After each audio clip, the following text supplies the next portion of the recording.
Muy buenas noches a todas las personas que están conectadas de manera puntual en este Hot Topics del ECMID 2023. Mi nombre es Nancy Virginia Sandoval Páez, yo soy médica internista, soy especialista en enfermedades infecciosas y trabajo pues en la salud pública en el Hospital Roosevelt de Guatemala. Además tengo mi práctica clínica y participo activamente de la Asociación Guatemalteca de Enfermedades Infecciosas y también de ASENCAI y de API, que nos ha dado este espacio y este aval para poder continuar en esta actividad. Y hoy les voy a comentar un poco del impacto de las iniciativas y la coordinación, investigación, todo lo que ha estado haciendo de momento la OMS con la lista de patógenos prioritarios y sobre todo un poquito de las lecciones que hemos aprendido de la pandemia COVID-19. Antes de empezar con la presentación, quiero mostrarles unos slides, unas diapositivas de lo que consideramos que engloba muchísimo el papel de la enfrenta hacia las resistencias antimicrobianas, que está a este momento provocando la muerte de más de 1.3 millones de muertes al año. Muy interesante los datos que contaba no solo la presidenta del ECMI 2023, sino también el ministro de Malta, ministro de Salud de Malta, quienes fueron los chairs de este foro que duró más de 3 horas. Hace mención de las 10 personas, que como 10 personas mueren cada minuto en condiciones relacionadas a las resistencias antimicrobianas. Y esto cuando uno cuenta dice, una persona se está muriendo cada segundo, de cada hora, de cada día, por algo que tenga que ver con las resistencias antimicrobianas. Entonces, uno pensará, no conoce barreras las resistencias antimicrobianas. Este es un video que aparece en la página donde ustedes pueden consultar y ver esta ponencia que dura, como les digo, 3 horas, pero la pueden ir pausando o quedarse con las diapos puntuales acá. Pero hace un video que dura más o menos 1 minuto y medio de cómo todos tenemos que estar unidos para esta lucha contra la resistencia antimicrobiana. Y yo resumiría un poquito la presentación que hicieron estos coordinadores de mesa. En el énfasis que se hace de los planes de acción nacional, quiero contarles que de los países que estamos acá, de las ponentes, solamente Guatemala no cuenta con un plan de acción nacional. En Latinoamérica hay varios países que todavía no cuentan con planes de acción nacional de resistencias antimicrobianas y esto es fundamental para la lucha contra las resistencias antimicrobianas. Esta puesta en la mira de la necesidad.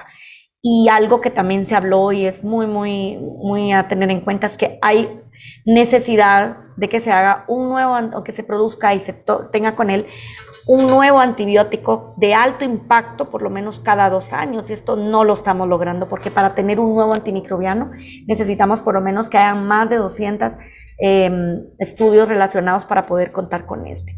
Y algo que me encantó, porque es lo que tratamos de hacer todos y cada uno de los que estamos acá, porque créanme, todos somos líderes, tenemos una función, tenemos una conciencia social de la divulgación científica. Y me encantó este llamado que hace este módulo y dice, involúcrate, da ese paso adelante, sale de tu área de confort, mézclate y habla, porque necesitamos hacer un llamado a la construcción, no solo de la política para el control de los antimicrobianos, sino generar evidencia.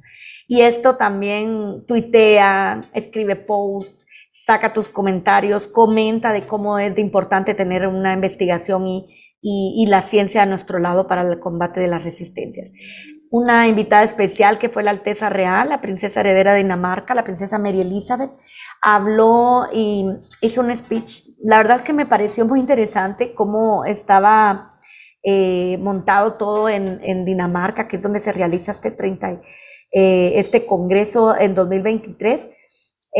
Pero me gustó rescaté estas palabras y es como todos tenemos que dar la cara y todos tenemos que hacer ese paso adelante para ese challenge en contra en contra de las resistencias antimicrobianas.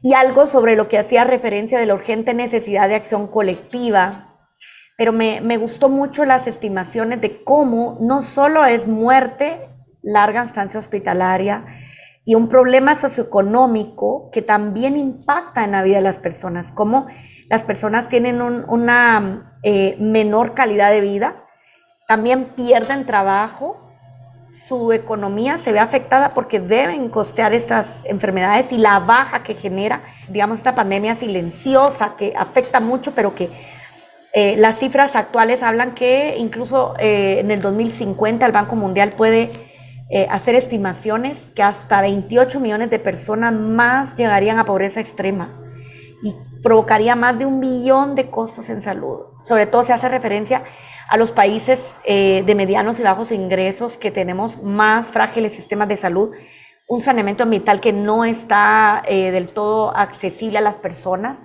y los métodos diagnósticos y medicinas reguladas tampoco podrían estar llegando a las personas que más lo necesitan y esto condiciona el aumento de la RAM. Algo que también es curioso y bien interesante que se habla de los factores en cuanto a las mujeres, como esas normas socioculturales y el acceso limitado también a la educación o la información sobre salud o el mismo trabajo que se desempeña, ¿verdad?, de muchas de las mujeres que tienen atención domiciliaria o la mayor exposición a los antimicrobianos que tenemos por nuestras características biológicas, tipo de empleo también.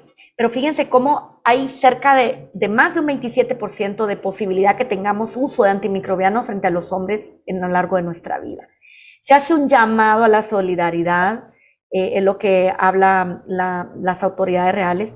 Y también me gustó porque en este foro viene las autoridades, ¿verdad? El primer ministerio de Barbados, quien acá hace un llamado, la primera ministra hace un llamado a esa pérdida de la productividad y la necesidad de estrategias en una salud, que es One Health, que es como se llama la iniciativa. Y como Sophie, que es la ministra de Interior de Salud de Dinamarca, dice, oiga, nosotros somos los primeros de los países en este continente en haber involucrado sus políticas de uso de antimicrobianos, las políticas de una salud, como por ejemplo la salud animal, los alimentos. Y me encanta porque ellos dicen cómo la necesidad de interrelacionar las decisiones basadas en ciencia, que las decisiones políticas deberían de estar muchísimo aunadas a ellos. No podía faltar al Tedros acá, del representante de la Organización Mundial de Salud, lo vimos y el llamado que hace en general, diciendo cómo la academia necesita trabajar junto, no solo la academia, sino también en desarrollar evidencia, sino con las autoridades y buscar la innovación, pero ese financiamiento también tiene que llegar para que podamos tener mejores medidas. Lecciones aprendidas en pandemia de COVID y ese rol de la investigación y medidas de prevención en un foro muy interesante, en donde no solo hablan médicos infectólogos, sino también me encanta porque presidentes de sociedades de divulgación y comunicación hacen ese llamado a cómo la salud pública y las crisis de salud pública como esta requieren comunicación efectiva, porque claro, aquí hay muchísimas decisiones que involucran no solo derechos individuales, sino de colectivos, y entonces para que las personas puedan tener un mejor resultado, no solo las inequidades sociales o las conductas individuales se van a interrelacionar, y por eso es importante estrategias prioritarias vengan de la mano con establecer y tener una visión en común. Entonces, muy bonito cómo es importante monitorizar y monitorear esos accesos a prevención y control de las resistencias y esos impactos que están teniendo en la salud pública. Entonces, muy interesante también el seguimiento y los datos claves para poder responder a la pandemia. El manejo de la infodemia, que es súper clave, y lo vimos y lo vivimos nosotros, los que estamos acá y hacemos ciencia, lo sabemos, porque fue tan determinante la comunicación, la reticencia a las vacunas y cómo sabemos que se han prevenido millones y millones de vidas y se ha mejorado calidad de vida también gracias a la vacunación, y que hemos aprendido la colaboración efectiva y cooperación, cómo es de relevante para el control de las resistencias. Construir confianza no es fácil, porque confiar merece que venga a través de un expertise, que tenga respeto, sectores que puedan tener credibilidad, y esos roles muchas veces no son jugados por las instituciones que deberían. Entonces ahí es donde las sociedades tenemos que dar ese paso al frente y colaborar para tener esos espacios en común. Desde la India se hizo un llamado, yo copié esta diapositiva que me encantó, no la voy a leer toda, pero quiero que ustedes miren esa diapositiva y sientan si no se identifican cómo no solo pasó en la India las lecciones estas aprendidas en nuestros países, cómo se utilizó en muchos de ellos hidroxicloroquina, ivermectina, costó que se retirara, los kits de antiinflamatorio, incluso famotidina, había unos combos que parecían como cajita feliz, valga la propaganda, ¿verdad? Y entonces esto, ¿cómo costó que la ciencia fuese quien guiara este tipo de decisiones? Pero no solo era eso, que también al inicio contaban como por ejemplo con acitromicina, y esto, ¿quién controlaba este uso desmedido de antimicrobianos? Esto hay que tenerlo en cuenta. Algo que también llevó a llamar nuestra vista, y India tuvo mucho acá que ver, fue esa llamada del hongo negro. Como mucormicosis le vimos más presente en población, sobre todo que había utilizado muchísimo ambulatorio y también hospitalario, pero mucho más de una forma inadecuada, la utilización de esteroides, y pacientes sobre todo diabéticos, o que algunos no contaban con comorbilidades, pero cómo la prescripción o la autoprescripción podía ponerlos en riesgo. La doctora Taconelli hace una magnífica presentación haciendo un mapeo, como en los programas de control de prevención de infecciones y los grupos que controlan las resistencias antimicrobianas, en este caso los PROA o los grupos de antimicrobial stewardship, podían haber tenido un impacto mejor si hubieran tenido una formación o todos hubieran contado con ello. Y algo que son urgentes acciones y se necesitan los planes de preparación, pero como también la necesidad del rol de la investigación. La higiene de manos, como no, el uso de antimicrobianos, y esto también como hasta inclusive sabemos, y esto se vio en pandemia, cerca de un 70% de reducción de RAMs o de resistencias antimicrobianas se vincula a la mejor administración de antibióticos y a los programas de control de infecciones que utilizan un énfasis en higiene de manos. Pero fíjense, mucha gente cree que solo prescribir correctamente los antimicrobianos no va a reducir las resistencias, y sí lo hace grandemente, y aquí se muestra. Inclusive hay gente que no conoce que la prevención de infecciones con esa prescripción de antimicrobianos vinculada puede tener un impacto. Inclusive ese panorama sombrío con las directrices que no existían o muy débiles de los programas de control de infecciones o políticas antimicrobianas en muchos países hizo más débil la respuesta ante COVID, cómo esto tuvo un impacto. Y hay lecciones aprendidas de cómo necesitamos generar evidencia más pronta, porque muchas veces ese margen de tener la disponibilidad de los medicamentos o los estudios nos permite que haya que se permeabilice desinformación. Necesitamos una coordinación para trabajar en manera conjunta, cohortes que nos permitan, o estudios colaborativos en conjunto que nos permitan tener información y redes de vacunación. Ella puso un ejemplo de cómo Europa se manejó, y muy bonito, pero luego a mí me hace la reflexión cómo Latinoamérica tratamos de manejarlo, pero era más difícil porque muchas veces solo pudimos acceder, por ejemplo, a algunos programas que, por ejemplo, Solidaridad, ¿verdad? Que no era tan fácil para países, porque muchas veces los gobiernos o los planes de los ministerios de nuestros países tienen que tener un filtro para tener acceso a esos estudios, y muchos no pudimos participar por razones que estaban en nuestras manos, también políticas, estudios que vienen de países que no tienen relaciones en los países donde estamos, diplomáticas. Entonces, ¿esto cómo influye? Y nosotros creo que tratamos de hacerlo lo mejor que pudimos. Prueba de ello es que la doctora Mónica Torman, como nuestra presidenta de API, generó rápidamente un grupo latinoamericano para coordinar esa información y contrarrestar esta respuesta como Asociación Panamericana de Infectología. Y de hecho la doctora Gabriela Zambrano y yo pues también formamos parte de esta red que trató de responder y dar un poco de guía y orientación en nuestros países.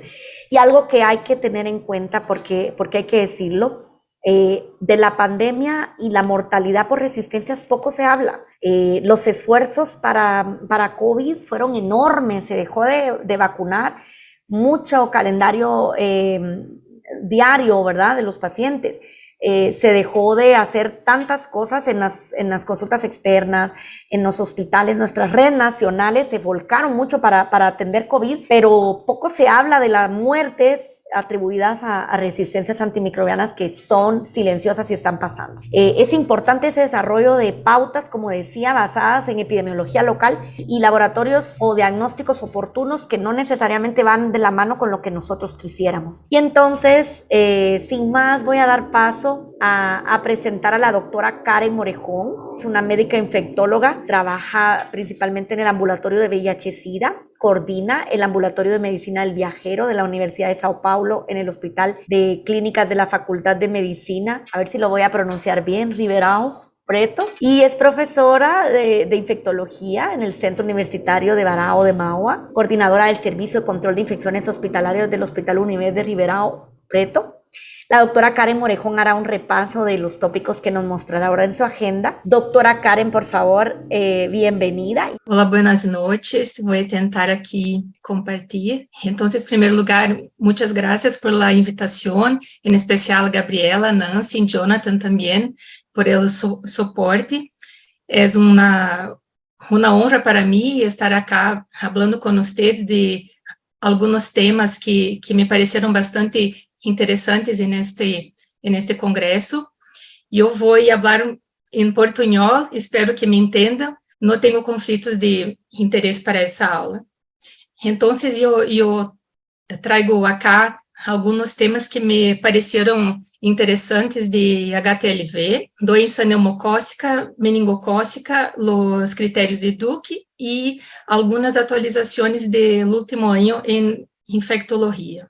Então, este diapositivo foi apresentado em la abertura da conferência e é muito lindo, interessantíssimo, que ele habla do último siglo, todo o que avançou em controle dessas doenças que nós outros trabalhamos.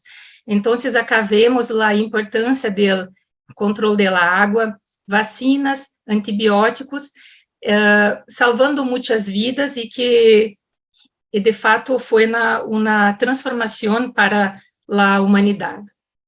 Pero em los últimos 40 anos temos vivido muitos desafios, como a epidemia de SIDA, a epidemia silenciosa da resistência bacteriana, que vamos falar também, né, que Gabriela vai falar, e a emergência de algumas doenças e a reemergência, né, de polio, zika vírus, ebola, monkeypox, que vivimos recentemente, e a COVID-19, que infelizmente ainda temos muitos casos e infelizmente muitos óbitos também. Em primeiro plano, a mim me gostaria de dizer a importância da microbiologia em nossas unidades de saúde. Nós outros todos sabemos, tenho certeza, que a microbiologia é o coração do hospital, né? Porque a partir dali, nós outros podemos controlar estes germes, saber quais germes são e podemos fazer políticas para este controle. Então, mais uma vez, é importantíssimo chamar a atenção que necessitamos de nossos serviços que estejam preparados e que venham com grande importância este tema que é a microbiologia. Vou começar, então, por outros temas acá, de HTLV, que foi uma apresentação bastante importante, e que é uma doença que se habla em nosso meio, pero eu penso que poderia ser hablada muito mais para que possamos entender e incluso encontrar estes pacientes. Então, temos de 5 a 10 milhões de infectados no mundo. Provavelmente este número é bem maior, porque nós não procuramos tanto quanto deveria, e necessitamos todos fazer um esforço diagnóstico para encontrar, então, esses pacientes. Miren acá, todos esses países acá têm muitos casos, então, são países que também sabemos que têm outras dificuldades ali de saúde, e muitos pacientes não têm acesso a esse diagnóstico e tampouco tratamento. Sabemos que esta doença pode causar leucemia, linfoma e mielopatias associadas a este vírus, mas também existem outras doenças associadas com este vírus, né? E que precisamos sempre pensar quando tivermos algum pacientes com essas manifestações, como uveíte, dermatites, tireoidites, nefrites. Então, sempre lembrar, quando tivermos pacientes com essas condições, que aí também pode haver uma causa infecciosa associada como HTLV. Algo importante que todos também têm estudado bastante é a carga viral deste vírus, né? Então, quanto mais alta a carga viral, mais provavelmente surge algumas manifestações como leucemia e a caleucemia, linfoma e a mielopatia associada com este vírus. Outro ponto destacado nesta apresentação foi a queda da qualidade de vida destes pacientes, causando problemas de mobilidade, desconforto e principalmente com seu autocuidado. Então, mais uma vez, é uma doença que nós precisamos fazer mais diagnóstico para que possamos que nossos pacientes não cheguem com essas condições assim. Um ponto que me chama bastante atenção nos últimos anos é além da transmissão por amamentação, é importante sabermos a transmissão por intercurso sexual. Isto vem aumentando, e muitos de nós esquecemos deste exame quando atendemos nossos pacientes. Então, necessitamos colocar em aquele rastreio que sempre hacemos de HIV, as hepatites virais, sempre lembrar dessa situação, e muitos pacientes podem necessitar de prevenção para essa transmissão entre casais sorodiscordantes.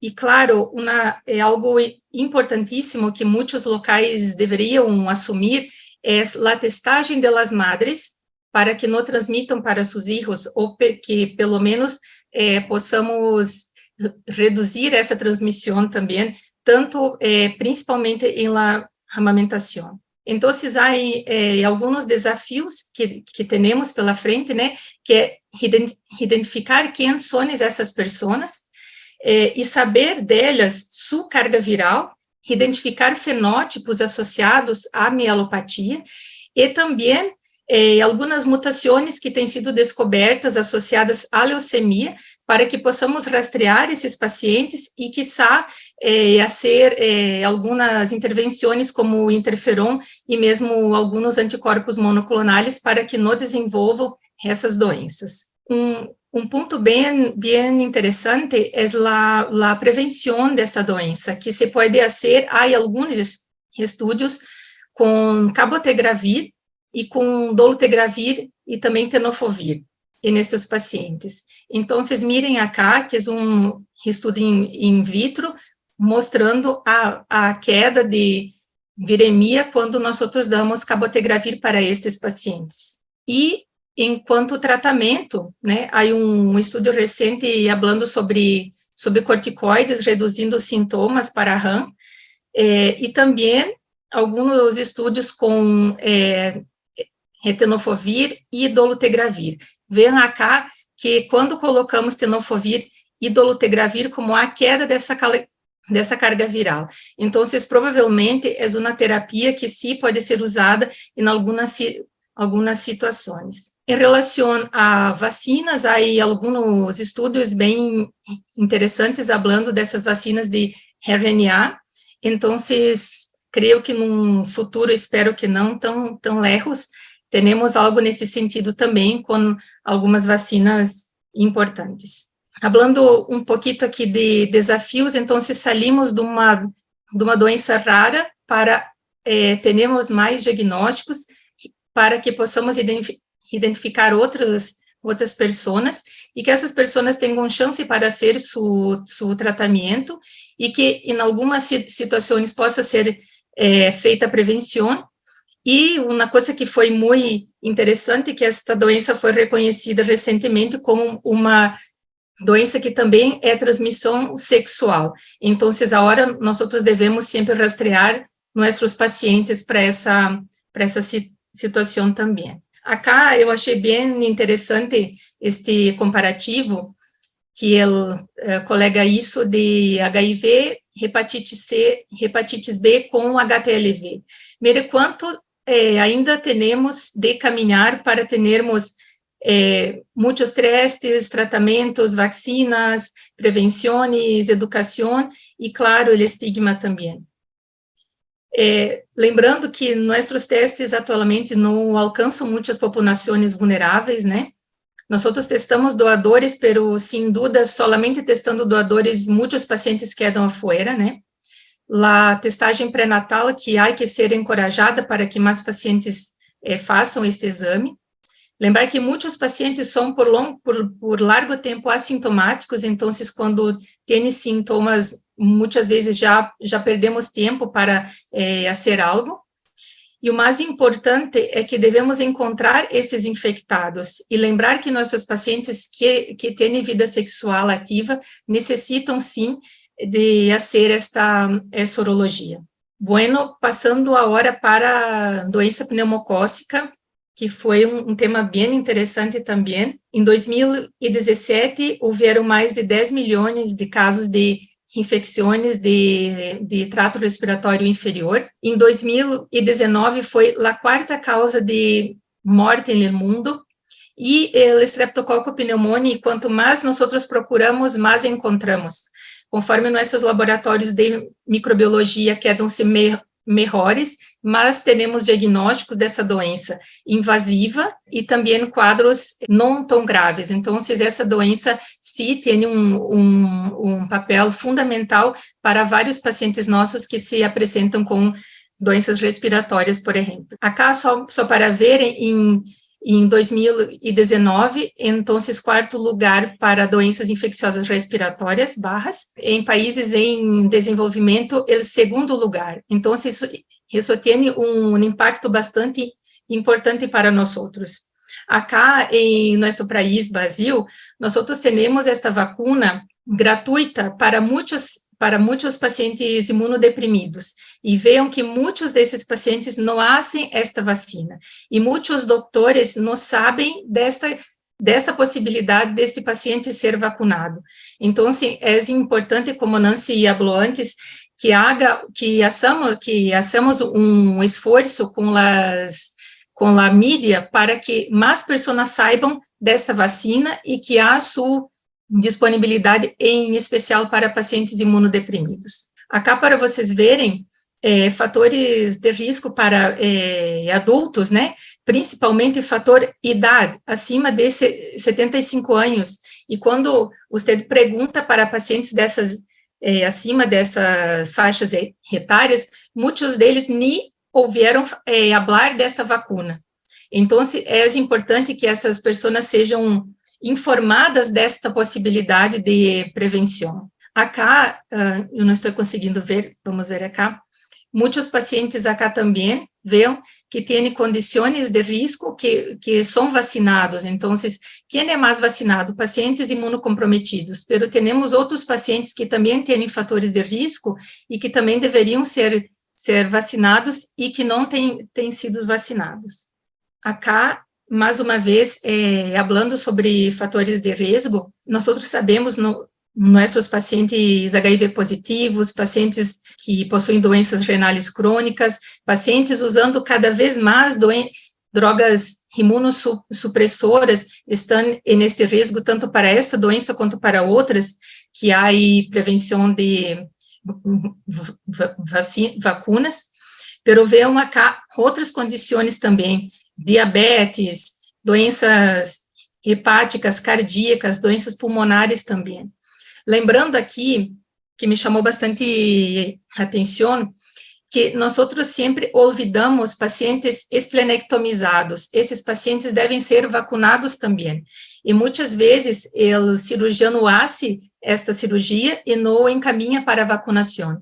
Então, é importante que falamos disso também. E claro, como vamos ver, aqueles pacientes que têm infecções por influenza. Esse diapositivo muito interessante, mostrando o risco de paciente que tuvo esta doença volver ao hospital em 30 dias com quadros cardíacos. Então, miren como é grande isso, 4 vezes mais.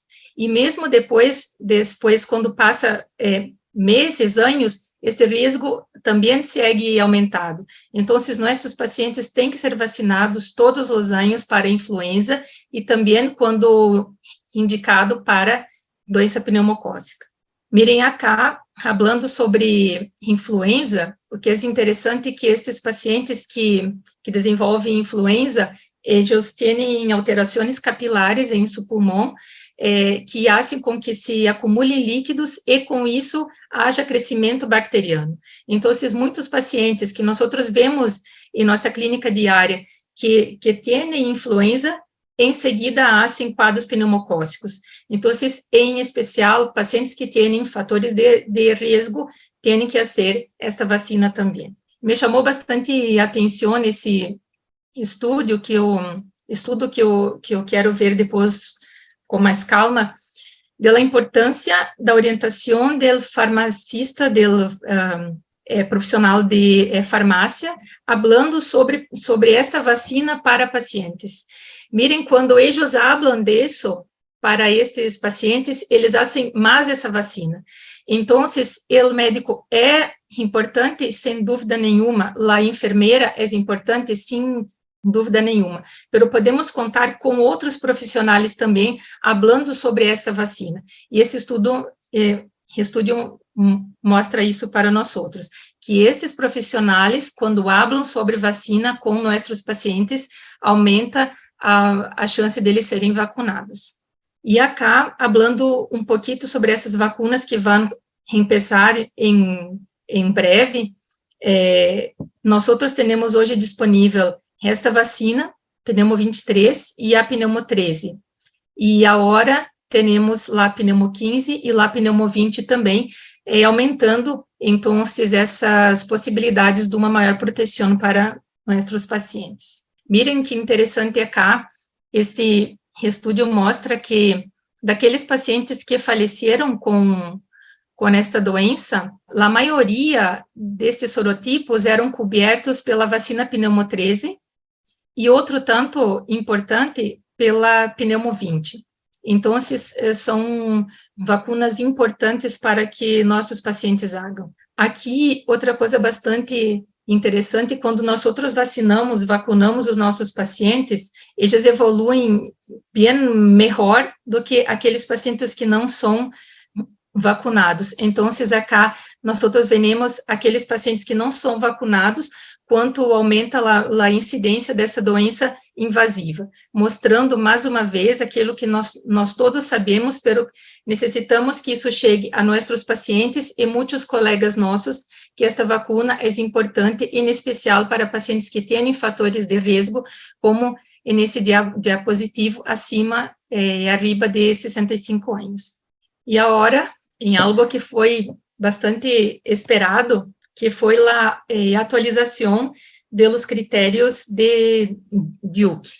Eu trago acá para vocês esta tabela que foi mostrada ali, bem interessante, com a revolução desses critérios, desde este primeiro, que foi o precursor de los outros, e depois, conforme foram passando os anos, foram se incorporando outros critérios, e hoje foram incorporados esses todos acá, que nós vamos falar um pouquinho aqui para vocês.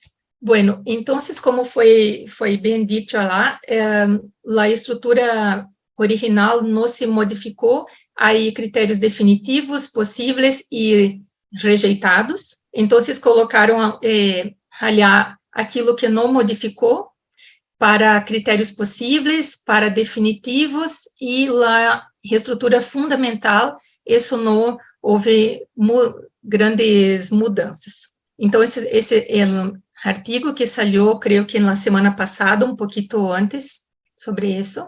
E acá é um resumo que nós vamos hablar un poquito, pero es un resumo bien interesante para tenermos junto quando tivermos dúvidas. Entonces, desta revisão para critérios de endocardite definitiva. O critério patológico permanece como importante.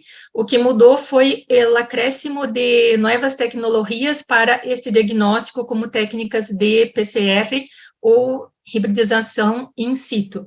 Então, este critério permanece, pero o método para fazermos diagnóstico é que houve essa pequena grande modificação. O critério maior de microbiologia, que é uma coisa interessante para nossos serviços, né? Modificou para pelo menos 2 sets de hemocultura e não é mais necessário fazer punção de sítios diferentes, como nós antes hacíamos.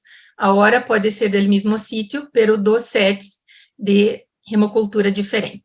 Em relação a critério maior em microbiologia, houve uma redefinição de patógenos típicos. Então, foram adicionados estes patógenos acá, Staphylococcus lugdunensis, Enterococcus fecalis e esses todos acá.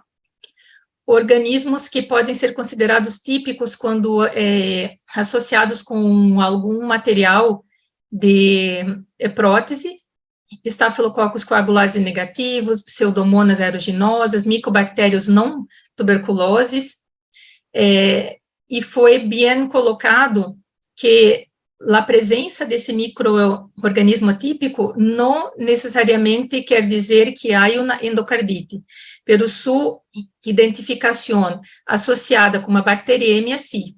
Então, para que não haja confusão. Por outro lado, microorganismo considerado atípico é uma bactéria cuja identificação em uma bacteriemia está associado com baixo risco de endocardites. Então, resumindo, houve uma adição desses microorganismos agora para patógenos típicos. Se acrescentou também outros testes microbiológicos, lembrando que muitas culturas são negativas em nossos pacientes, muitas vezes por algumas técnicas, ou mesmo pacientes que já vinham em uso de antimicrobianos para outras causas, ou mesmo para aquela febre que não passa, e muitas vezes se fazem antibióticos. Então, agora foi acrescentado outras técnicas de PCR e de sequenciamento genômico, e também uma sorologia para identificação de Bartonella, que é uma coisa bem interessante em alguns cenários. Em relação à imagem, a ecocardiografia sigue sendo a imagem de escolha, em especial ecocardiograma transesofágico, pero se acrescentou que a tomografia computadorizada cardíaca tem alta sensibilidade e que a combinação dessas duas técnicas é o melhor para este paciente, em especial quando há suspeita de lesões valvares associadas. Outro ponto que eles destacaram é que nova regurgitação valvar significativa e a deiscência de uma prótese constitui critério maior quando não era presente antes em outros exames deste paciente. Também foi acrescentado o PET-CT para alguns casos, no qual não se consegue identificar esta vegetação em ecocardiografia. Lembrando que quando hacemos isso menos do que 3 meses de uma cirurgia, muitas vezes não conseguimos diferenciar o que é uma inflamação ou o que é uma infecção. Então, há que pensar nisso também. Lembrar que para a válvula nativa, alterações desse exame PET-CT são também critérios maiores. O critério cirúrgico que foi adicionado, bastante interessante também, é a evidência intraoperatória de vegetações, abscessos, deiscências também, lembrando que isto é importante quando outros critérios definitivos não estejam disponíveis para este paciente. Em relação a critérios menores, foi acrescentado algumas coisas para predisposição, foi adicionado prótese valvar, preparação valvar prévia e endocardite prévia. E também foi atualizada a lista de cardiopatias congênitas. Também foi acrescentado abscesso cerebral, esplênico, fenômenos imunológicos como glomerulonefrites e acrescentados critérios microbiológicos de PCR ou outro teste de biologia molecular para identificação de germes típicos. Critérios menores, imagem, atividade metabólica anormal, evidenciado em PET-CT, naqueles pacientes que fizeram esse exame menos do que 3 meses de implante de uma prótese, por exemplo. Então, é um critério menor. Em relação ao exame físico, uma nova regurgitação valvar, identificada em la ausculta, quando eu não tiver um ecocardiograma disponível. La piora ou mudança de algo pré-resistente não é suficiente para pensar nesse diagnóstico, e sim uma nova regurgitação. Critérios para ser rejeitados, foi reforçado alguns diagnósticos alternativos firmes que explique aquele quadro deste paciente. Foi acrescentado ausência de recorrência, apesar da antibiótico terapia por menos de 4 dias, e quando não há nenhuma evidência patológica ou mesmo macroscópica dessa doença em cirurgia, com antibiótico menos do que 4 dias. Interessante que eles terminam este artigo falando que a adição desses critérios maiores não afasta a necessidade de uma histopatologia e estudos microbiológicos. Então, isso é bastante importante no cenário que, em muitos lugares, podemos não ter acesso a culturas adequadas e mesmo algumas pessoas podem olvidar de solicitar estes exames. Indo um pouquinho adelante, falando sobre doença meningocócica, extremamente importante, relevante.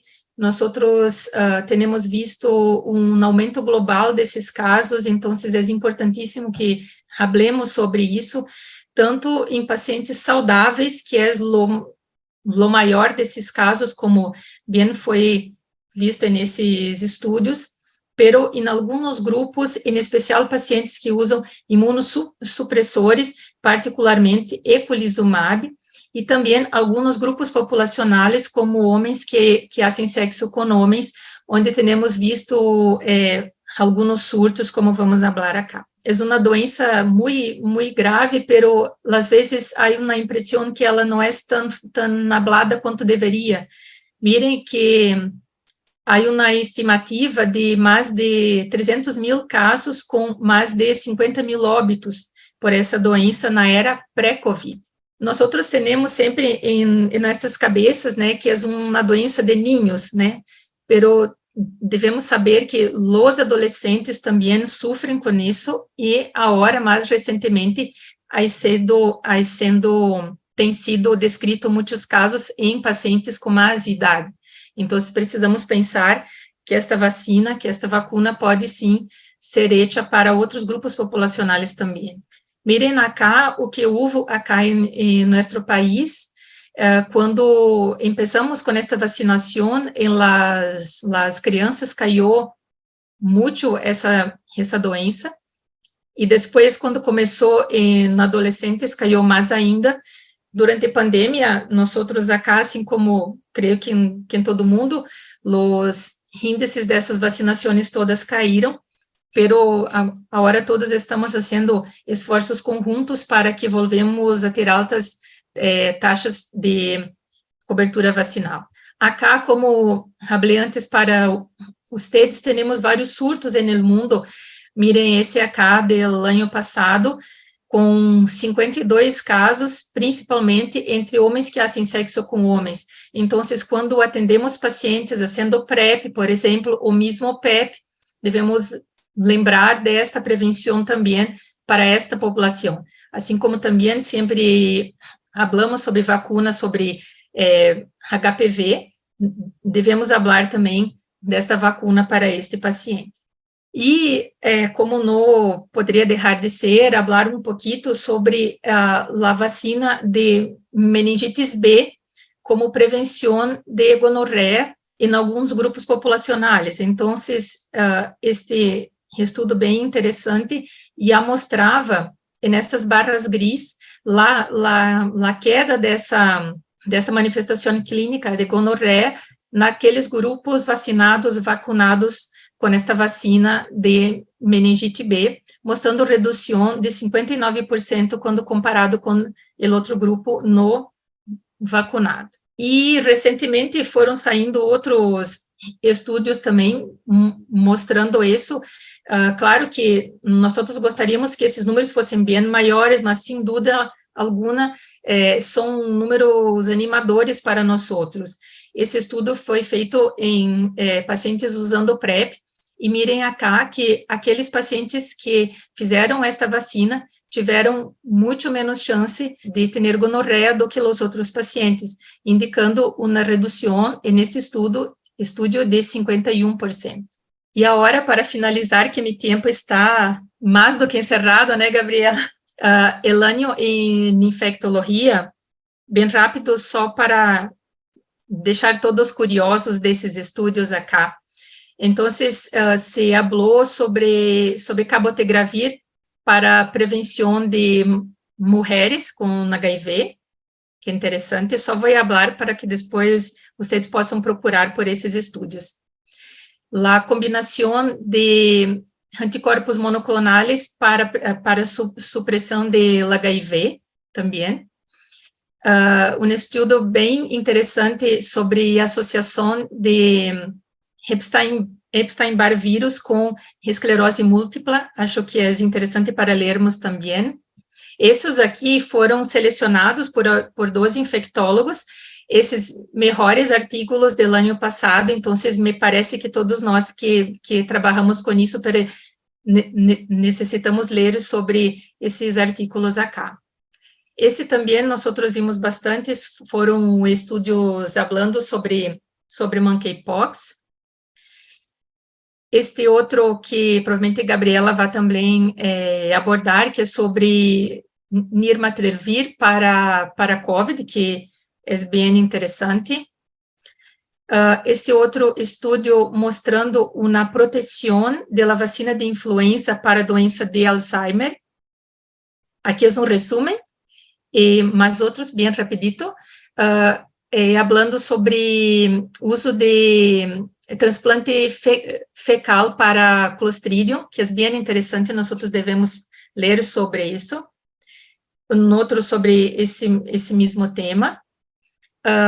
Falando sobre resistência bacteriana, que Nancy falou para nós outros.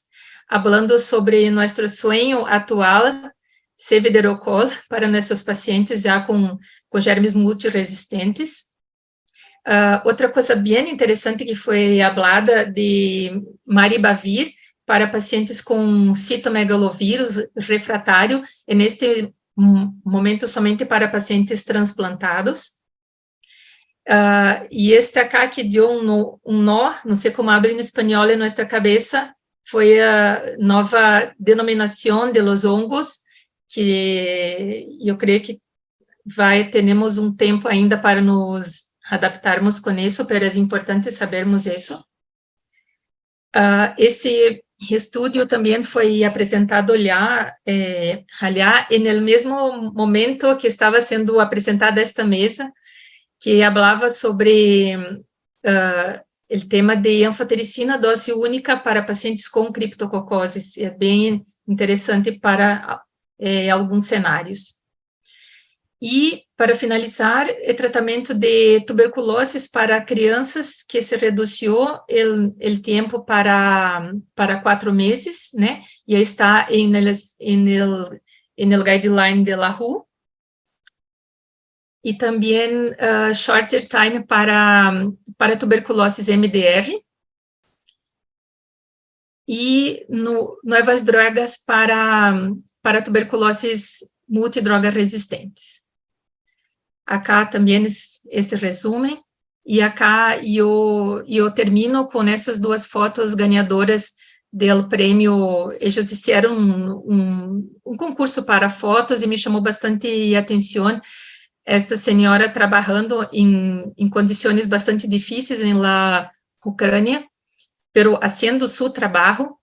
E este acá, que é bem interessante, que é infectólogo que ele pega medicinas que já venceram e ele hace quadros, né, e me chamou bastante atenção que com a vacuna estaremos livres.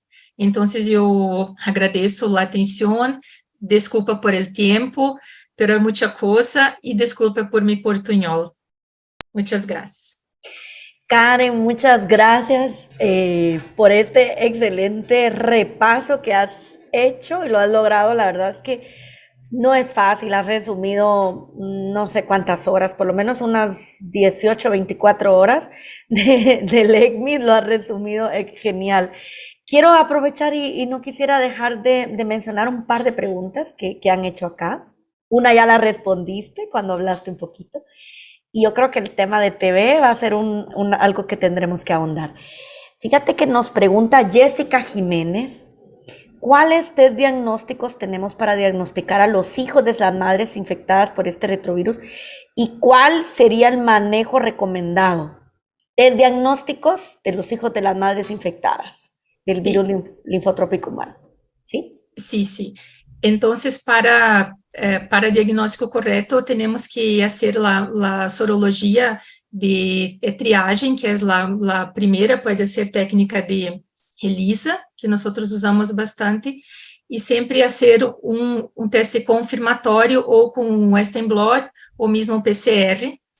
Para esta madre, pelo menos que eu tenha conhecimento, até esse momento, o que nós hacemos é a prevenção em la amamentação, que ela não deve amamentar esta criança, e as terapias, eu não sei dizer se são liberadas off-label para madres, para embaraçadas, não sei tampouco se pode fazer nessas terapias que eles apresentaram allá, pero que eu he visto, creio que não teriam embaraçadas nestes estudos, pero teria que confirmar isso, realmente eu não sei dizer. No sé si quieres aportar tú algo, Gabriela, en el expertise de lo que hacen en Ecuador.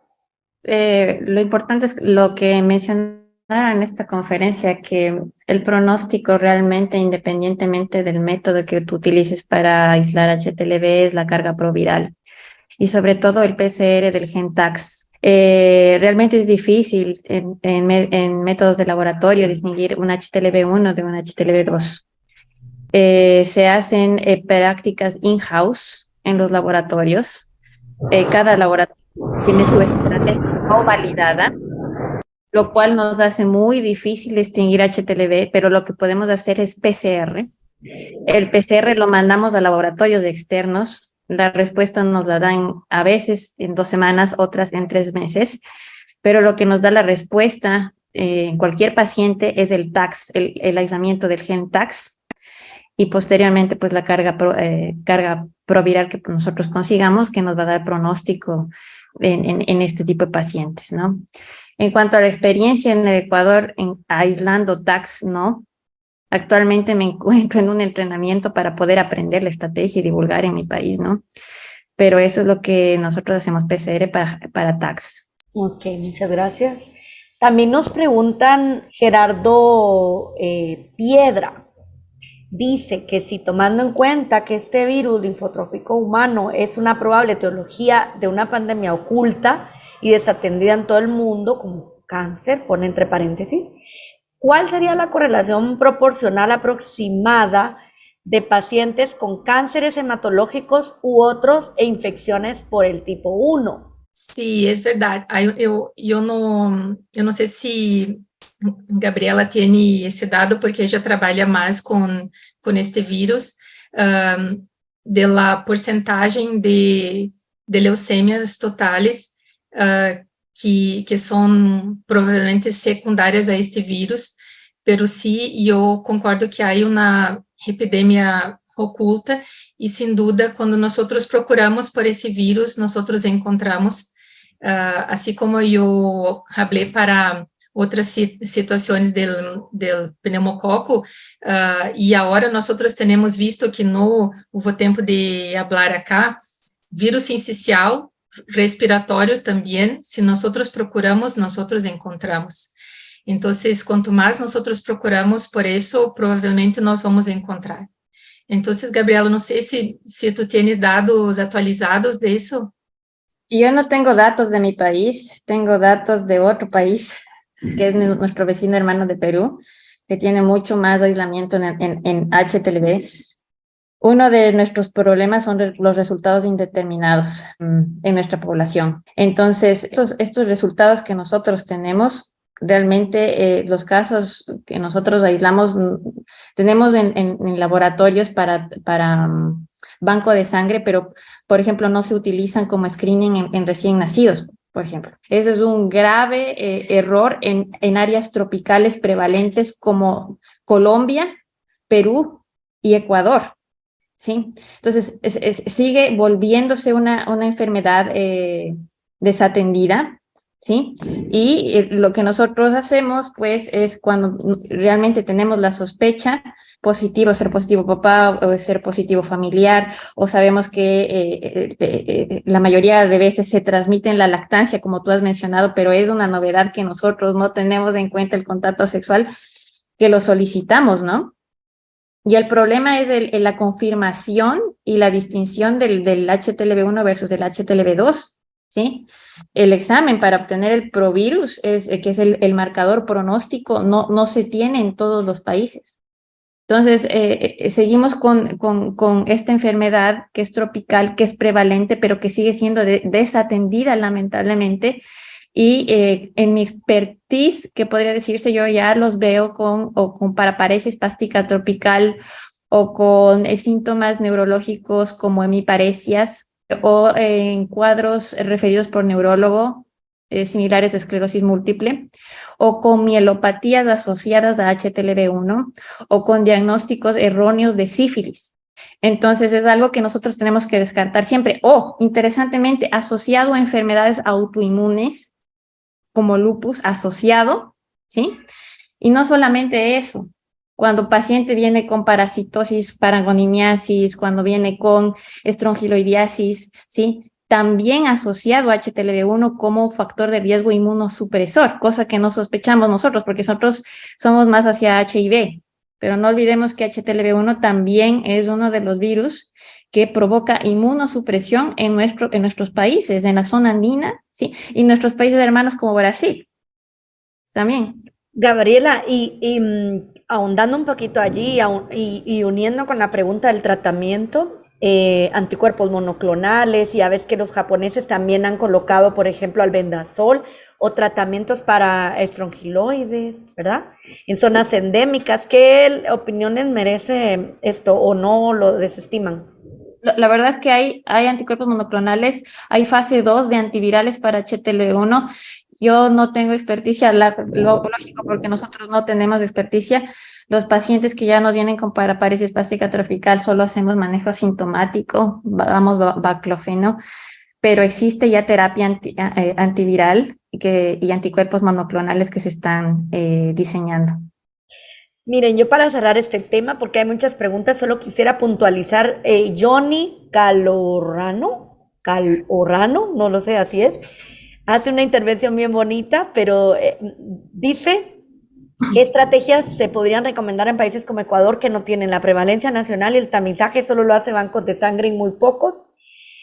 Y bueno, esto. Y también aunando lo que ha dicho Luis Sosa, oigan, el Team Ecuador está muy puesto, ¿eh? Los ARVs utilizados para tratar en su interacción con virus tienen efectos secundarios similares a los conocidos con VIH. o se han registrado nuevos efectos, comenta, y si se ha relacionado con SARS-CoV-2. Entonces, solo esa pincelada, no sé si quieren puntualizar qué podríamos recomendar. Ya lo habló un poquito Karen, pero de repente unos puntos claves allí.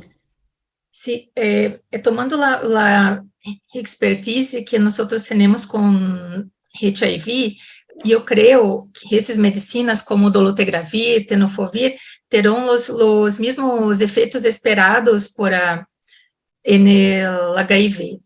El cabotegravir son estudios in vitro, entonces cuando fueren reproducidos en vivo tenemos outras informações, pero eu creio que são drogas que terão a mesma seguridade para estes pacientes também.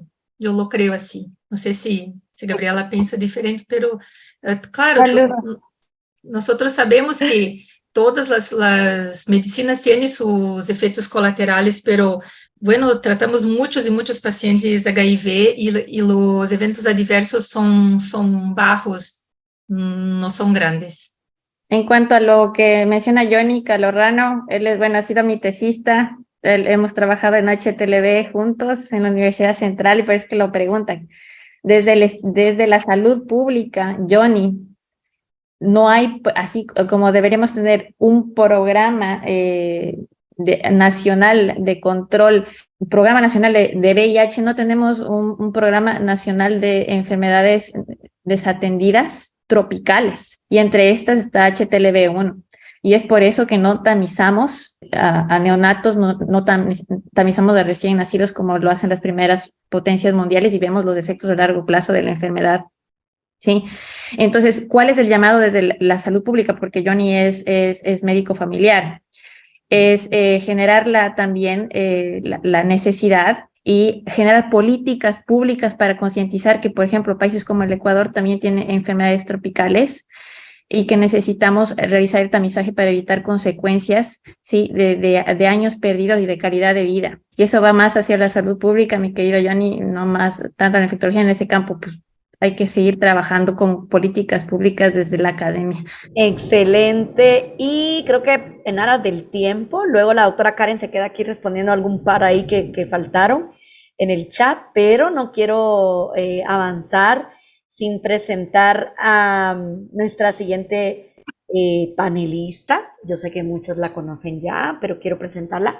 La doctora Gabriela Zambrano, ella es médica de la Universidad Central de Ecuador, es especialista en medicina interna por la Pontificia Universidad Católica de Ecuador, tiene un máster en enfermedades infecciosas y tratamiento antimicrobiano, otro máster en educación para profesionales de las AIDMEDS del Instituto Universidad Hospital Italiano.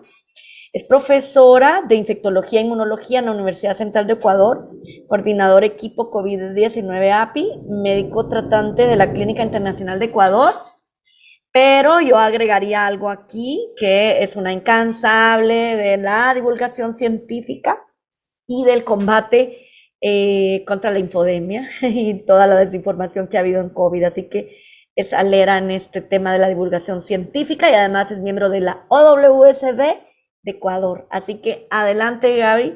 Bien, en cuanto a COVID-19, que es la parte a la que voy a comenzar a divulgar, pues hay que tener conciencia de que el long COVID es un tratamiento, requiere un tratamiento para el futuro. Y que así como bien Karen ha mencionado que existen enfermedades virales que pueden dar consecuencia a largo plazo a nivel del sistema nervioso central, como es Epstein-Barr y esclerosis múltiple, situaciones similares dentro de la investigación en este foro de long COVID, A Treatment for the Future, fueron reveladas. Y aquí tenemos el estudio RECOVER, que fue una corte prospectiva desde mayo del 2020, que registró a los pacientes con long COVID hacia adelante, y como se puede ver en esta diapositiva, parte desde un punto bastante inicial de la pandemia, que es 2020, por esto es que es un estudio muy válido, teniendo en cuenta el primer caso de COVID en Países Bajos, ¿sí? En Holanda. Entonces, una serie que sigue realmente a 56% de hombres, una media de 51 años ¿sí? de edad y ve comparativamente desde un año en el cual no había vacunas y le da seguimiento no solamente a pacientes europeos, sino a los pacientes de las Américas, por eso que lo incluye acá, Europa y pues también Pacífico, África y el sudeste de Asia. Y en este sentido podemos ver que se analizó las características de los síntomas de COVID-19 hasta 24 meses después de la enfermedad y se evaluaron también determinantes de la trayectoria de la enfermedad en cuanto a estos síntomas. Y aquí vemos algunas novedades. Esta serie holandesa es muy importante porque recoge pacientes tanto hospitalizados como de consulta externa y evalúa su trayectoria, ¿sí? En este diseño. En el estudio es interesante como verlo, cómo durante el primer año de estudio se hace énfasis en la calidad de vida y luego en el segundo año se evalúa a los pacientes hasta los 18 meses y se tienen en cuenta variables sociodemográficas, biológicas y tiene en cuenta a pacientes vacunados ya, incluso en esta serie. Es súper completa para poder discriminar cuáles son los determinantes del long COVID. Y los resultados son realmente asombrosos. Por eso es que lo traigo acá, porque no se puede menospreciar que se identifican 4 trayectorias de long COVID. La primera, el paciente que no tuvo síntomas prolongados y que representa el 25% de los pacientes evaluados. El segundo grupo que corresponde a aquellos pacientes con alrededor de entre 1 a 4 síntomas. El tercer grupo con aquellos que tienen 4 a 6 síntomas, ¿sí? Y también tenemos un llamativo grupo que no tiene limitaciones en cuanto a síntomas luego del long COVID. ¿Qué es importante rescatar?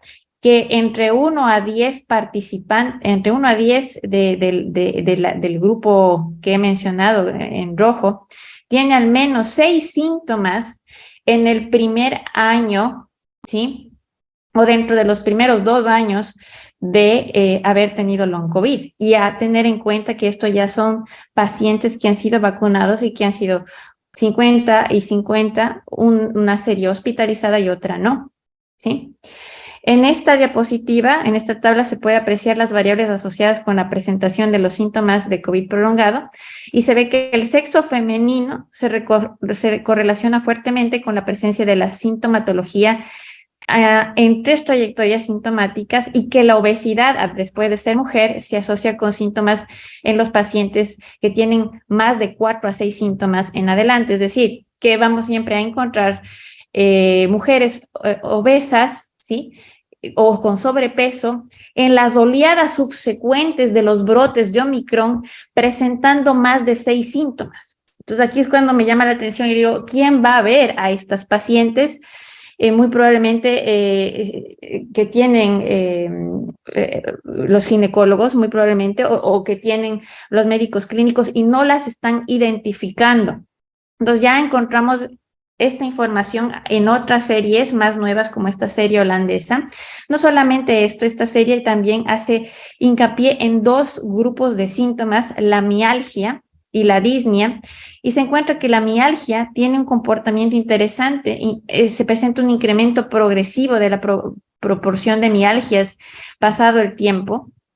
Y también en cuanto a la disnea, se encuentra 3 trayectorias, una que no tiene ningún síntoma, en rojo, otra que tiene un decremento progresivo a lo largo del tiempo, la disnea, y pues otro que inicia con disnea y que termina con disnea, pero que no es fluctuante durante el tiempo, es decir, que los síntomas pueden remitir, tal cual si fuese una esclerosis múltiple. En cuanto a mialgia y disnea, los síntomas pueden regresar independientemente del curso de la enfermedad en los primeros 2 años de enfermedad en pacientes mujeres y en pacientes con sobrepeso, ¿sí? ¿Cuáles son las implicaciones clínicas que nosotros tenemos? Aunque el número de síntomas permanece constante, la percepción de síntomas puede fluctuar a lo largo del tiempo, es decir, los podemos tener en un momento, desaparecer y luego nuevamente volver a presentarse. Las mujeres y las personas obesas serían los determinantes.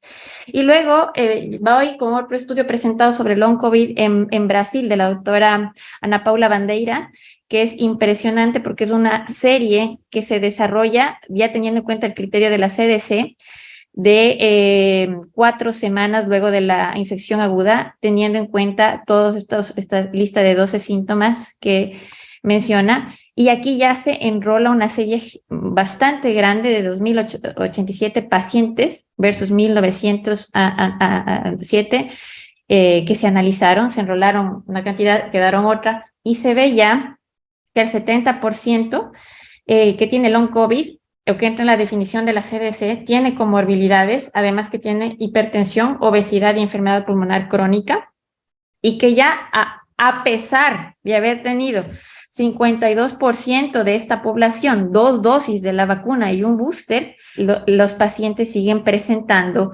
síntomas a largo plazo. 72% incluso de los pacientes que tuvieron long COVID en esta serie brasilera tienen 72% ya tuvieron una infección previa y 25% han tenido 2 infecciones previas. Entonces, es muy interesante encontrar estos datos porque nuevamente se vuelve a asegurar que los predictores de COVID-19 severo son la edad, el número de infecciones previas, el número de comorbilidades y también el estatus de inmunización. Presenta una relación curiosa en este estudio, teniendo en cuenta un efecto protector de la vacunación en COVID prolongado. Es decir, que aunque la epidemia pues oficialmente haya terminado, saber que un paciente está vacunado y reforzado, pues teniendo en cuenta que esta es una entidad real, como la estamos describiendo, disminuye las secuelas a largo plazo que he mencionado. Y pues múltiples factores estarían relacionados con la aparición de COVID prolongado, pero la reinfección, el sexo femenino y las comorbilidades son las que estarían atrás. Este estudio de fenotipos clínicos de COVID-19 es un estudio que hizo Valerie Harzma, es un estudio de la Universidad de Groningen, es el estudio que siempre he querido realizar y tengo la serie de pacientes, pero esta señora ya se me adelantó, esta doctora es magnífica y pues ella hace que los fenotipos clínicos sean clasificados en tres para que se nos sea mucho más fácil y mucho más fácil reconocer pues, a las pacientes. El fenotipo A, que son mujeres de mediana edad, con pocas comorbilidades, que tienen entre 7 a 10 síntomas y que tienen una prevalencia de síntomas similares a la gripe, pero que no tienen alteraciones, o sea, no hay biomarcadores de inflamación a nivel sanguíneo.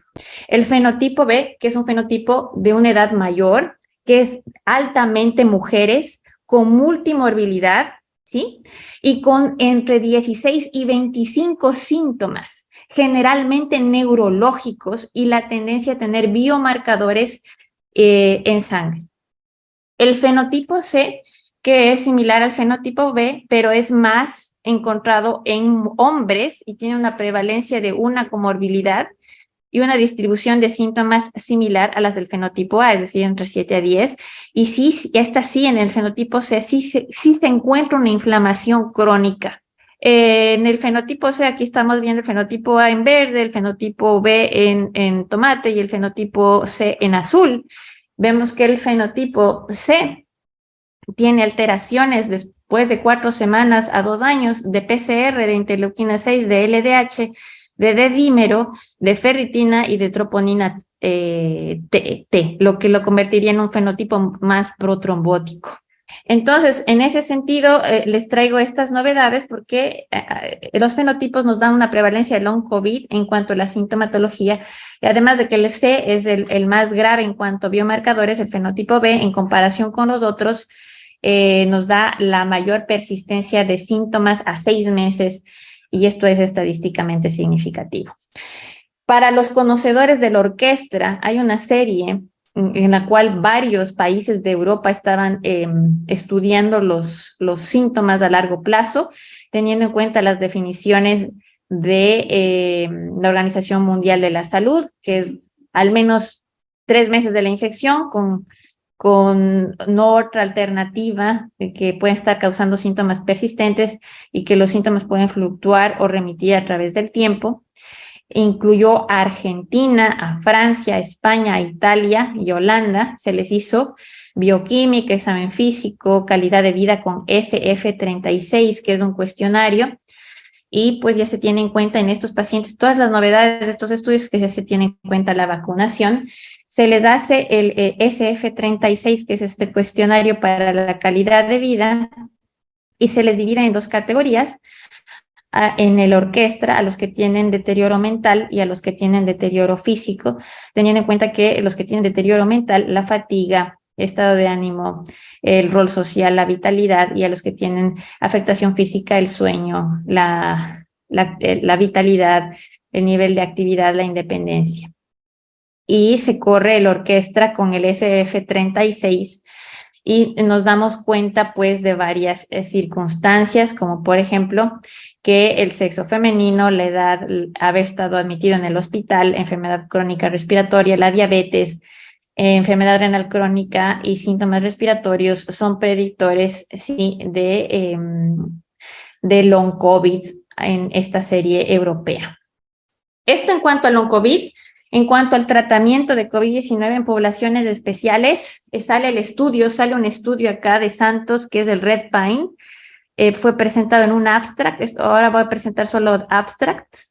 Este Red Pine rompe un mito, chicas, rompe un mito, y es esto de que no se puede dar remdesivir a los enfermos renales crónicos. Esto es un mito. Fíjense que ya se sabe ahora que la farmacocinética de remdesivir y la seguridad de sus metabolitos y sus excipientes pueden también utilizarse en enfermos renales crónicos. De hecho, ya tenemos el Red Pine en fase 3, doble ciego, aleatorizado, multicéntrico, controlado con placebo, y se ve que la dosis usual de remdesivir se la da en pacientes de enfermos renales crónicos, y pues no se ve mortalidad por todas las causas o ventilación mecánica invasiva hasta el día 29, ¿sí? Es decir, que podríamos tener novedades en cuanto a que no hay diferencias en cuanto a la eficacia en enfermos renales crónicos versus la población general, y pues incluso en subgrupos de insuficiencia renal se podrían utilizar las dosis plenas de remdesivir. Incluso comparan en el Red Pine insuficiencia renal aguda, insuficiencia renal crónica y pacientes dialíticos, y se ve como el remdesivir en comparación con el placebo pues no tiene una diferencia en cuanto a la mortalidad, es decir, se podrían utilizar dosis más altas que lo usualmente conocido para enfermos renales crónicos. En cuanto a remdesivir, al haber utilizado remdesivir, hace que de pronto los pacientes inmunocomprometidos disminuyan su readmisión. Es una pregunta también que se respondió en uno de los abstracts en el 0427 del ECMID. El remdesivir, los datos sobre el uso de remdesivir en pacientes inmunocomprometidos son limitados, pero ya existe un estudio de corte observacional retrospectivo que aparece en Estados Unidos, donde un grupo que recibió remdesivir más de una dosis en cualquier momento de la hospitalización se comparó con aquellos inmunocomprometidos que no recibieron remdesivir, y pues parece haber en los criterios de valoración una disminución en la readmisión hospitalaria por cualquier causa hasta los 30-60 días después del diagnóstico de COVID-19. No solamente eso, este abstract se puede ver claramente aquí que el remdesivir actúa como protector contra reingreso del enfermo inmunocomprometido por COVID-19 entre los 30 a 60 días luego del egreso. ¿Por qué esto es tan importante? Porque no tenemos ya anticuerpos monoclonales que nos sirvan para profilaxis preexposición teóricamente, y si nos basamos en la evidencia, entonces sabemos pues ahora a través de este estudio de Lee que el remdesivir, al menos cuando lo utilizamos, pues previene el reingreso del enfermo inmunocomprometido. Y no solamente lo hace en una variante, sino que este señor compara remdesivir con Delta versus Omicron, y en los dos grupos, ¿sí? Se ve que el remdesivir se preserva en su actividad analizando en los dos subgrupos, en los de Delta y de Omicron, y se disminuyen las readmisiones en esos pacientes inmunocomprometidos, lo cual es interesantísimo. Se rompe otro mito en cuanto al tratamiento de COVID. Molnupiravir versus nirmatrelvir ritonavir para COVID-19 en pacientes con malignidad hematológica. ¿Por qué esto es importante? Porque los pacientes con neoplasia hematológica y alto riesgo de COVID-19 en progresión son muy prevalentes todavía. Y porque, por ejemplo, en Europa nirmatrelvir ritonavir no está aprobado, está aprobado por la EMA, pero molnupiravir no.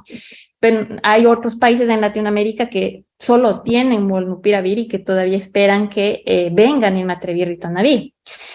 Y en este estudio de Salmaton, que también es un abstract, porque nadie se dio cuenta de los abstracts, nos damos cuenta que molnupiravir podría beneficiar a los pacientes con interacciones farmacológicas o disfunción renal que no pueden tomar nirmatrelvir ritonavir por efectos adversos. De hecho, este estudio retrospectivo de casos y controles de pacientes adultos con COVID-19 hace que molnupiravir pueda ser usado en monoterapia y machean esta serie con pacientes por sexo y por edad, estatus de malignidad hematológica, y nos damos cuenta que molnupiravir sí podría ser una opción en pacientes para evitar interacciones sobre todo. Aquí vemos que no hubo diferencias estadísticamente significativas entre la supervivencia en ningún momento del estudio hasta los 90 días, es decir, que molnupiravir sí puede ser una opción. ¿Y por qué lo traigo a colación? Porque de pronto en algunas guías lo sacaron a molnupiravir, pero existe evidencia que en algunas opciones, sobre todo en pacientes como estos, hematológicos, podría ser beneficioso. Entonces, en poblaciones especiales, una conclusión de esta serie de abstracts: el uso de remdesivir en pacientes con insuficiencia renal aguda, crónica y dialítica no se asocia con señales de seguridad preocupantes resultantes de la acumulación de metabolitos excipientes, es decir, que se rompió un mito frente a nuestros rostros y no nos dimos cuenta. No es necesario ajustar la dosis en clearance menos de 30, incluso en pacientes con diálisis, ¿sí? En poblaciones inmunocomprometidas, el remdesivir puede reducir el riesgo de reingreso en pacientes que requirieran hospitalización, y se puede considerar molnupiravir si está disponible en pacientes con contraindicaciones para nirmatrelvir ritonavir, sobre todo si tienen malignidad hematológica. Todo esto para mí fue una revelación porque estaba pasando y es una novedad en el tratamiento de COVID. No es que se acabó la pandemia, sino que lo traemos a colación porque todavía es necesario el tratamiento antiviral. En cuanto al manejo del paciente con COVID-19 y enfermedad severa, pues no menospreciar a los corticoides, porque sí hay novedades en cuanto a corticoides. Tenemos las dosis altas versus las dosis estándar de corticosteroides. Y aquí en este recovery vemos la mortalidad a 28 días sube cuando se dan dosis más altas de corticosteroides. Esta serie comparó utilizar dexametasona, 20 miligramos cada día durante 5 días, ¿sí? Versus la dosis de 6 miligramos cada día por 10 días. ¿Por qué? Esto es importantísimo, porque yo peleo todos los días con mis colegas intensivistas, eso es una incidencia, y ellos utilizan en pacientes con ventilación mecánica dosis muy altas de corticosteroides, y ya tenemos la evidencia del recovery de que hay aquí pues más bien aumento de la mortalidad, ¿sí? Y que más bien incrementa la duración de la ventilación mecánica, la necesidad de reemplazo renal, ¿sí? Y aumenta el número de pacientes con eventos trombóticos, esto medido a los días 28 y 6 meses. Entonces, no hay ningún beneficio en los pacientes de dosis extras de corticoides en ningún momento, ni siquiera con falla respiratoria.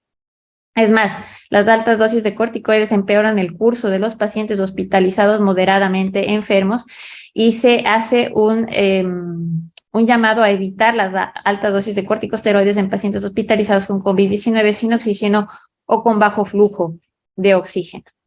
Aquí se ve que no hay beneficio entre las dosis altas y las dosis estándar. Es más, el aumento de corticosteroides en los pacientes de cualquier tipo con COVID-19 que esté en progresión incrementa la neumonía, incrementa la hiperglicemia, desde luego que sí, y esto es lo más importante, incrementa los eventos trombóticos. Salió otra novedad también en el ECMID, que es el tocilizumab versus el baricitinib, que es mejor para COVID-19. No había hasta el ECMID muchos estudios comparativos de baricitinib versus tocilizumab, y sale este estudio que tiene como evento primario la muerte al día 28 después del diagnóstico, y nos damos cuenta que las características de ambos grupos fueron muy balanceados, salvo que por tocilizumab, que fue administrado más frecuente, fue administrado con más experiencia, quizás más frecuente y de forma más precoz, quizás exista pues un beneficio frente a baricitinib. En cuanto a los mensajes, ya para terminar, hay que evitar las dosis altas de esteroides, porque dan mayor riesgo de mortalidad y progresión a ventilación mecánica y de eventos trombóticos. No se observaron diferencias entre riesgo de mortalidad o complicaciones infecciosas en cuanto a utilizar o más baricitinib o más tocilizumab. Ambas opciones entonces seguirán siendo recomendadas para la enfermedad grave en las guías, y se necesitan más datos prospectivos. Ahora, ¿qué salió de nuevo en cuanto a antivirales y vacunas? Salieron varios antivirales otra vez a la palestra. Enciltrevir, que está en fase 2-3 de un estudio multicéntrico, y también salió Benifosbuvir, ¿sí? No es que se haya terminado la pandemia, estamos todavía en fase 3 con Benifosbuvir. Y salió también la vacuna de CanSino, de adenovirus 5, contra la variante BA1, pero ya es una vacuna intranasal que puede ser administrada por el usuario y que genera inmunidad de mucosa. Está en fase 1. Salieron también otras vacunas como AstraZeneca bivalente. Hay que tener en cuenta que tenemos bivalentes de varias plataformas de RNA actualmente, pero también hay ahora AstraZeneca bivalente que está en fase 2-3 y que se da intramuscular con una dosis al día 1 y al día 29. Salió también la combinación de COVID-19 con influenza, que es, es de Novavax, B1.17, que está en fase 2, es intramuscular, y se da 2 dosis, una dosis al día 1 y otra al 57. Y pues existe también otra de Griston Bio, que es de RNA amplificado, que es tipo salvaje, que está en fase 1 intramuscular. Es decir, que todavía seguimos viendo posibilidades de bivalentes y posibilidades de combinaciones con influenza. En cuanto a esta nueva bivalente de AstraZeneca, de la cual nadie está conversando, es importante mencionar que tiene pacientes de Brasil, Sudáfrica, Polonia y Reino Unido, que incluyó pacientes de una media de edad de 24 años y que pues se ve que existe efecto también protector. Esta vacuna de combinación e influenza con COVID-19 también se demostraron ya sus datos en ECMID, es segura y es eficaz, ¿sí? Es reactogénica, pero es bastante eficaz, y las formulaciones con influenza en combinación alcanzan una respuesta comparable a las de vacunas de referencia para el día 28. Esto es una revelación porque significaría que podemos vacunarnos al mismo tiempo ya contra COVID-19 y contra influenza para los siguientes años con estas plataformas. Claro que este es un estudio que está en fase 1-2. Eso quiero decir, que todavía estamos explorando esa área.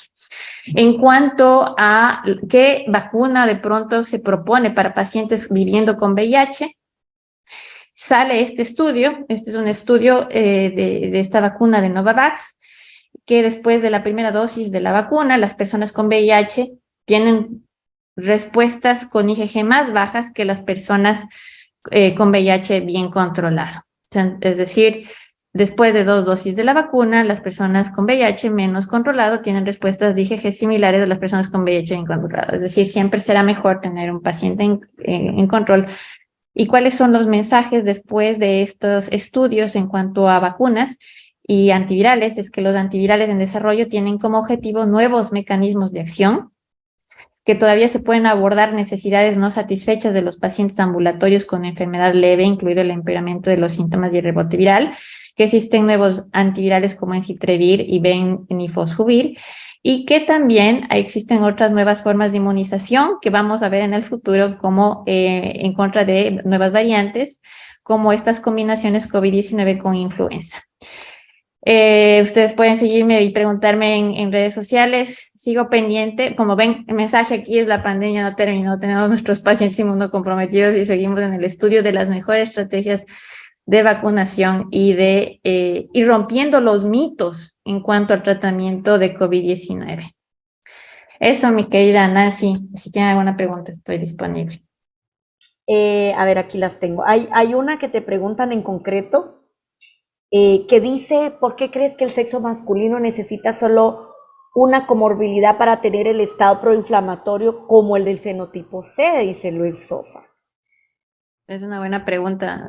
Se debería estudiar si de pronto el estado hormonal tiene algo que ver también con la influencia. Ahora, el número de comorbilidades que se presentan en los estudios es independiente para hombre y mujer. Mientras más comórbido es un paciente, más riesgo de long COVID, pero se ve, y esto ya sale del control de las infecciosas. Las mujeres de más edad, mientras más comorbilidades tengan, más posibilidades de síntomas remitentes recurrentes tienen. Y esto es lo que yo quiero, el mensaje aquí, es que se siembre que esto es real, ¿sí?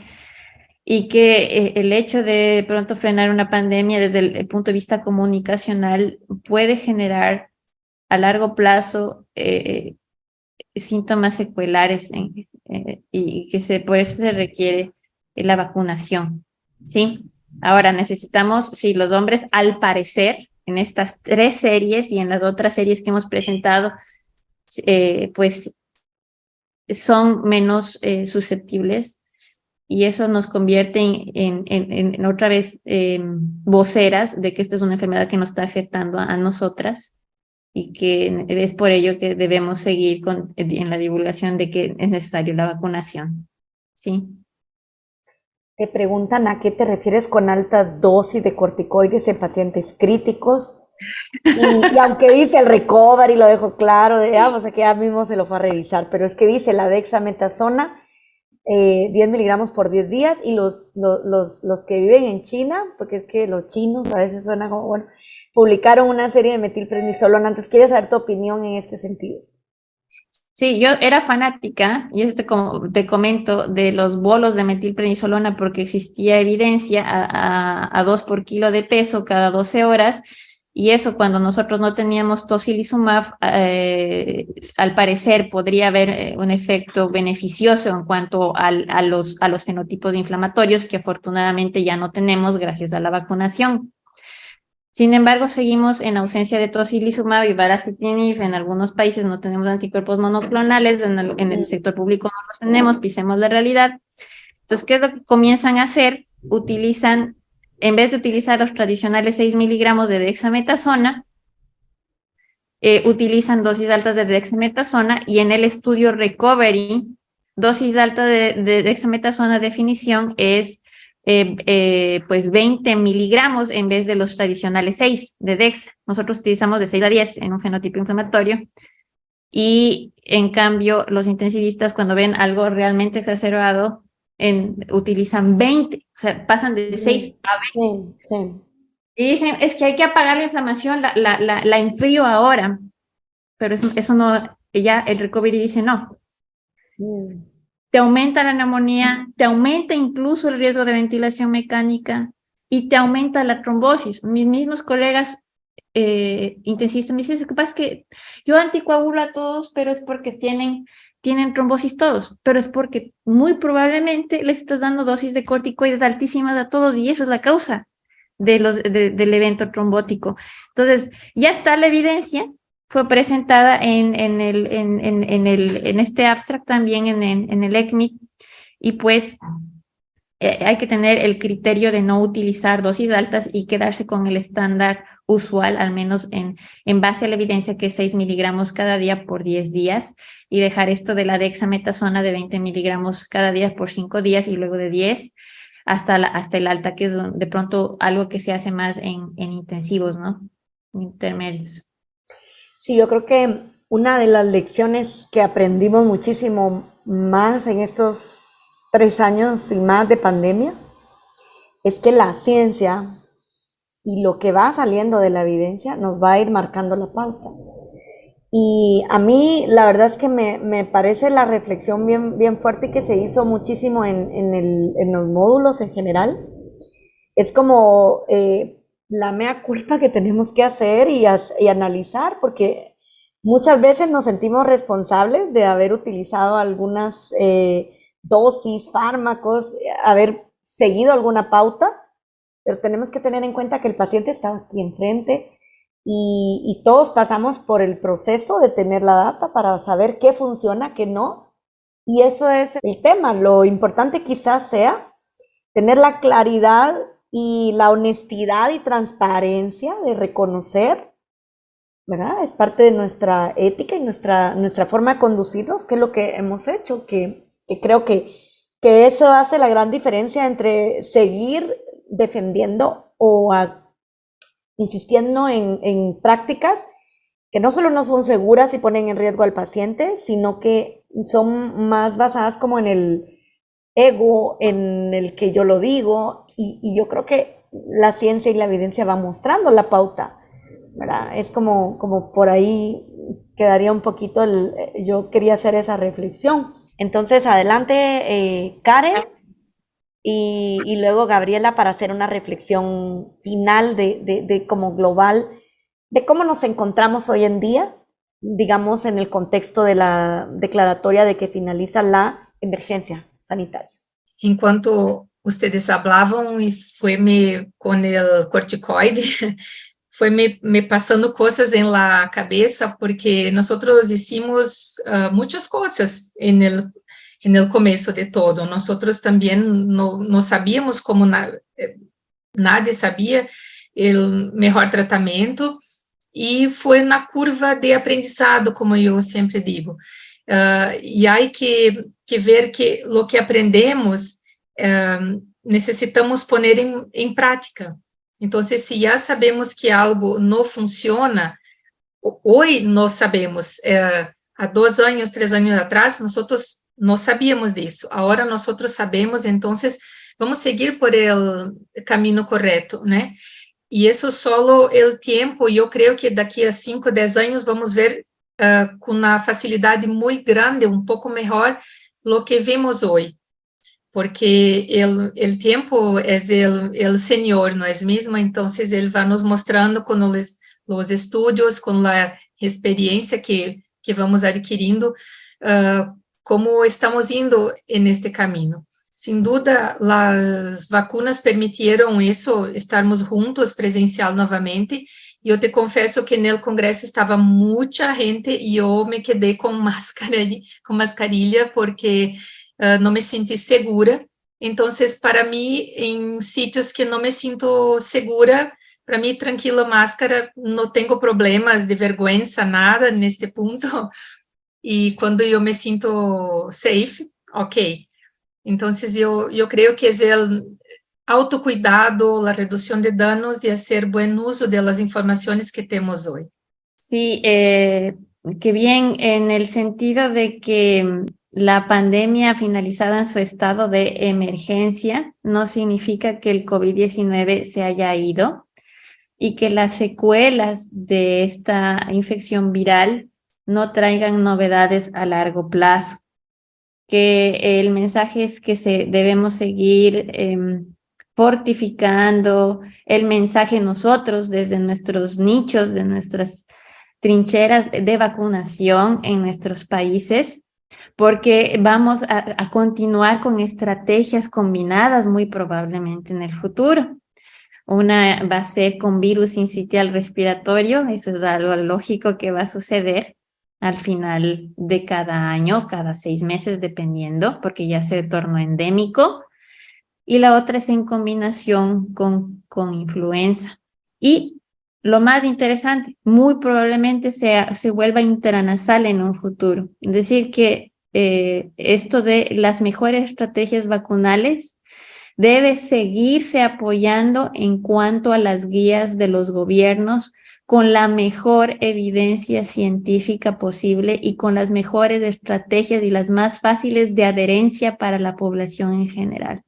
Entonces, vamos a seguir teniendo novedades impresionantes porque yo después de esto me quedé impávida un poco paralizada, porque decía, ¿cómo es posible cuando ha salido tanta novedad? Seguimos luchando nosotros con inmunocomprometidos hematológicos, lúpicos, artríticos. ¿Cómo es posible que nos cierren así desde el sentido comunicacional? Pero está en nosotros, como sociedades científicas, llevar el mensaje de que tenemos que continuar incentivando y estimulando la vacunación. Sí, yo creo que es clave. Me tomaría dos de los mensajes que han dicho principalmente. Es clave la vacunación y refuerzo. Sentirte seguro pasa por la ventilación en la que estás, y yo coincido acá. Si estás en un lugar cerrado y no tienes ventilación, es sentido común. Preferencia a lugares ventilados, y la ventilación y mejorarla es clave.